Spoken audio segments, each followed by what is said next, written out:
Ce matin, nous allons célébrer la Sainte Seine.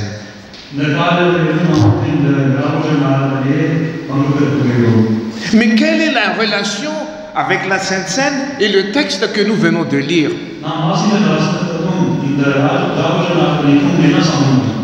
C'est pourquoi j'aimerais intituler ce sermon « Les trois objectifs de la Sainte Seine ».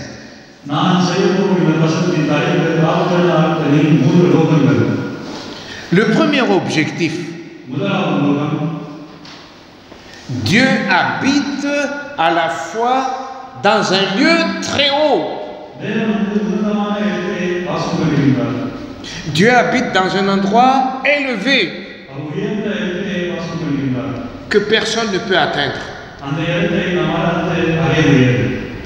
Mais dans le texte que nous venons de lire, Dieu peut habiter aussi dans nos cœurs.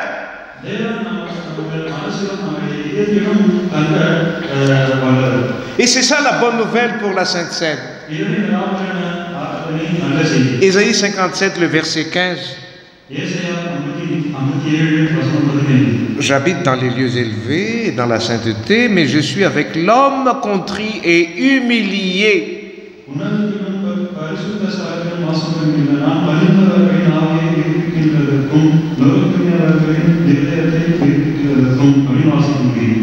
Dieu veut habiter dans un cœur humilié, c'est-à-dire qui a de l'humilité devant Dieu.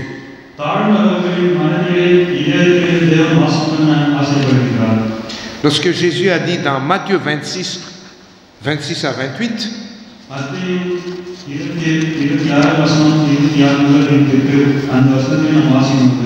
qu'est-ce que ce texte veut dire alors par rapport à cette scène? Matthieu 26, 26 à 28.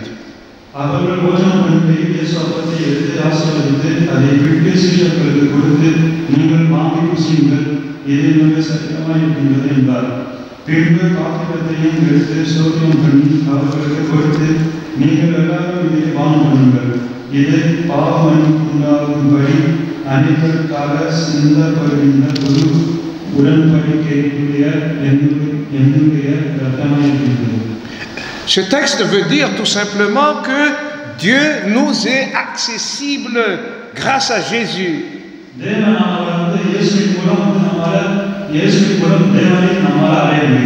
Et Dieu a manifesté cet accès à Jésus grâce à son incarnation.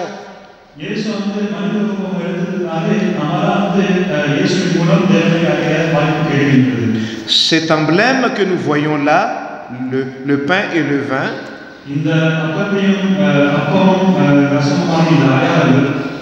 représente que voilà, Dieu nous est accessible.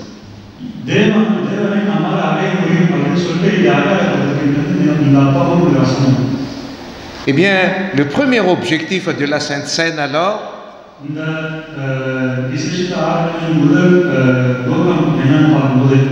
c'est de nous rappeler que Dieu est avec nous.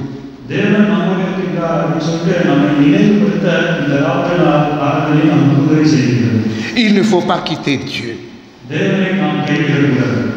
Le deuxième objectif de la Sainte Seine, à travers ce texte d'Ésaïe,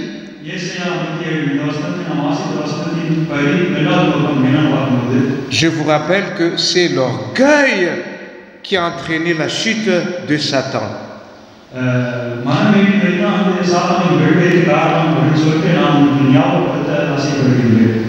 Dans Ésaïe 14, 12 à 15,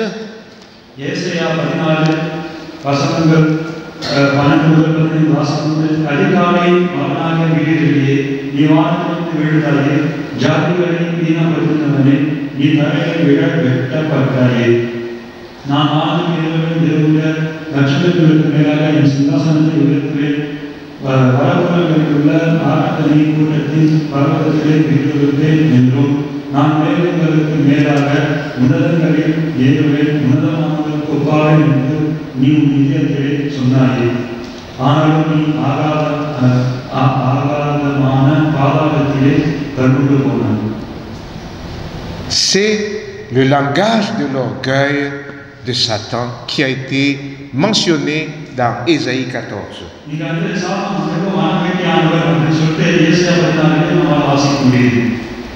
Il y a toujours la répétition du mot je.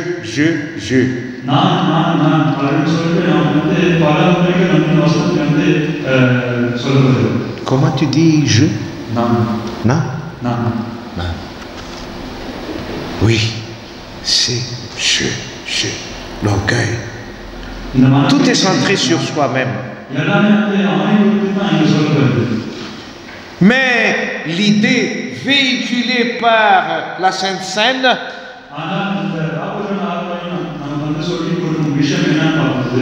est contraire à l'orgueil. Au lieu de je, c'est l'autre.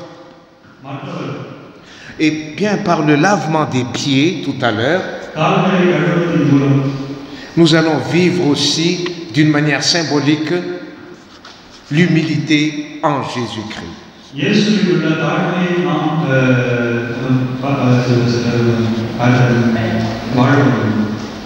Eh bien, Jésus-Christ, qui était le maître des maîtres,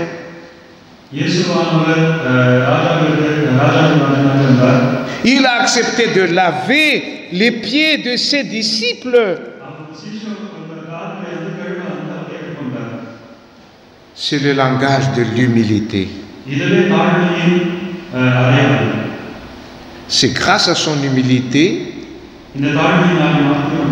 que nous pouvons avoir la vie éternelle. Il n'est pas resté au ciel, dans le ciel. Il a tenu à venir jusqu'ici bas pour pour que nous puissions avoir la vie éternelle. Le langage de Satan, c'est je montrerai.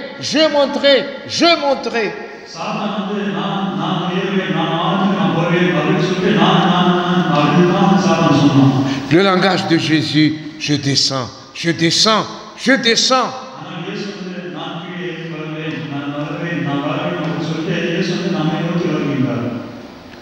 Avec Dieu, le prophète Ésaïe nous dit, Dieu est avec l'homme contrit et humilié.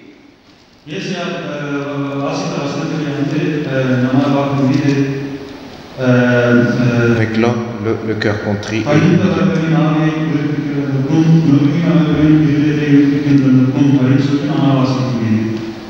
L'objectif alors de la Sainte Seine, le deuxième objectif de la Sainte Seine,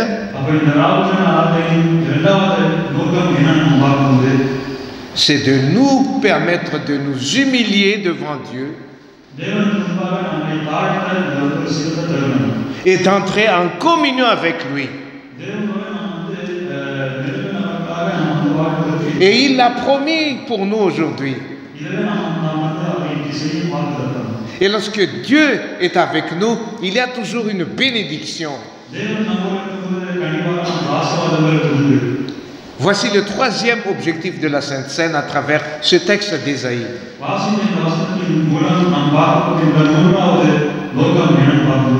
Lorsque le cœur est contrit et humilié,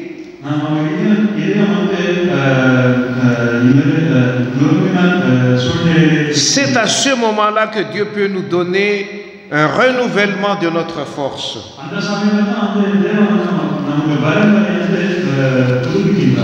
Et Ésaïe nous rappelle encore cela.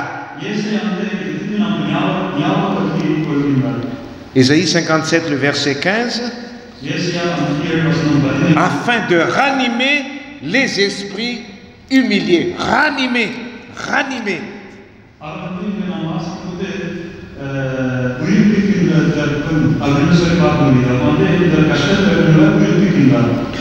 Par la Sainte Seine, eh bien, Dieu a envie de nous ranimer de nous donner de nouveau de la force, santé physique, mentale, spirituelle.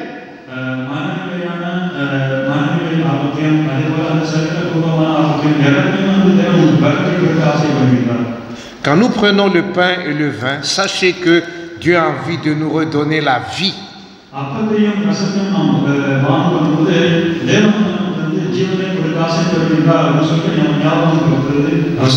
Vous savez que lorsque nous sommes affamés et privés de nourriture, nous sommes dans une situation de faiblesse. Et c'est à ce moment-là que l'ennemi profite pour nous attaquer.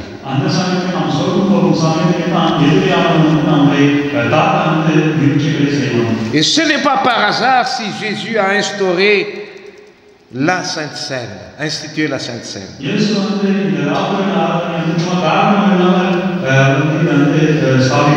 Elle nous permet de renouveler notre alliance avec lui.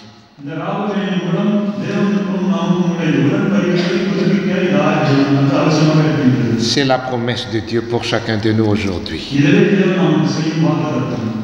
Je vous invite à vivre maintenant cette promesse de Dieu.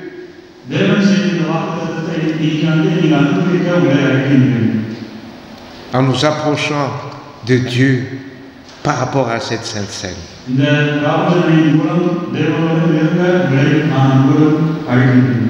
C'est le moment de nous humilier devant Dieu en confessant nos péchés.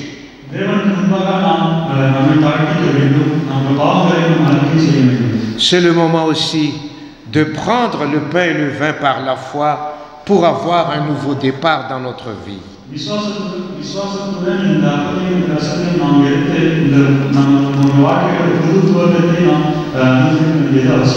Et Dieu veut déverser sur nous ces bénédictions multiples aujourd'hui.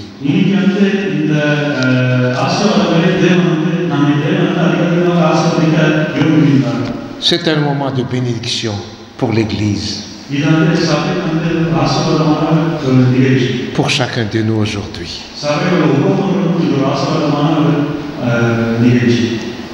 Que Dieu vous bénisse au nom de Jésus. Amen. Amen.